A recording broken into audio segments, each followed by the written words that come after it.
So after banning Dengvaxia, the palace is now considering the use of this controversial vaccine against dengue.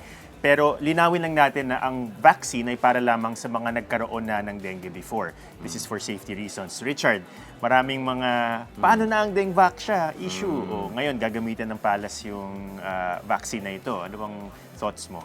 Well, parang umiiba na naman ang init ng hangin ang sinasabi ng palasyo ngayon na bukas na sila sa paggamit ng Dengvaxia kung ito ay tutulong dun sa dengue national emergency na meron tayo. So, since January up to June of this year, almost 491 Filipinos ay namatay dahil sa dengue. No? Now, of course, hindi lang ito dahil walang Dengvaxia. There are many factors, including environmental hygiene, na pwede mag-contribute dito.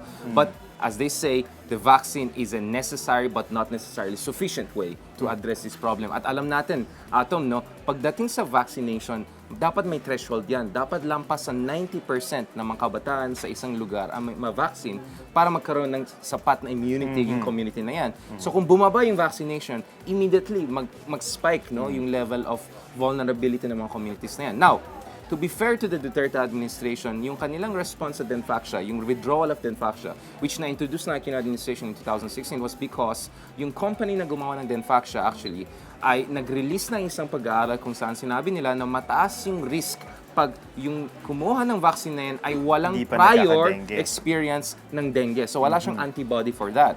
Ang problema though is, Atom, was when they were reviewing whether tutuloy sila sa Dengvaxia or not, two phenomena happened. One was yung politicization of the process kung saan this became about whether yung previous administration ay responsible or not, and ito ay nangyari in a very polarized environment. At second is, parang yung element ng anti-vaxxers ang pumasok dito. So you have people who did not really have a medical background, probably good lawyers but not necessarily doctors, na biglang nagiging expert no sa very complicated medical issue. So the politicization aspect and the anti-vaxxers phenomenon ay isang malaking bagay. So if sa tingin ng palasyo there's enough confidence na pwede ibalik yan, we should move forward. But hopefully down the road, dapat may sapat na investigation to understand how did 491 Filipinos die and who should be held accountable for the withdrawal of the Dengvaxia, which may have at least partly contributed to this national emergency.